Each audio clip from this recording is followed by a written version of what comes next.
আজকে আমাদের বাড়িতে ইলিশ মাছ রান্না হচ্ছে। দেখো বন্ধুরা কেমন করে তৈরি করছি। তেলের উপর কাঁচা লঙ্কা সর্ষে বাটা দিয়ে দিলাম। মশলাটা কষা হচ্ছে, জল দিয়ে দিলাম। তোমাদের কাদের কাদের ইলিশ মাছ খেতে ভালো লাগে? আমার কিন্তু খুব ভালো লাগে। যাদের যদি ভালো লাগে তারা কিন্তু কমেন্ট করে দিও।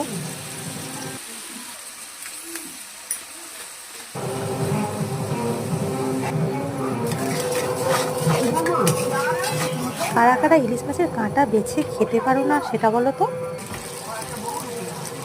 যারা যারা কমেন্টে বলবে তো, যারা যারা কাঁটা বেছে খেতে পারো না তাদের কথা একটু জানতে চাই আমি। মাছ দিয়ে দিলাম। আমি কিন্তু মাছের মাথা কাঁটা বেছে খেতে খুব ভালো পারি। তোমরা পারো তো? চেষ্টা করবে। হচ্ছে তেল দিয়ে দিলাম একটু। ফাইনালি তৈরি হয়ে গেল ইলিশ মাছের তেল সর্ষে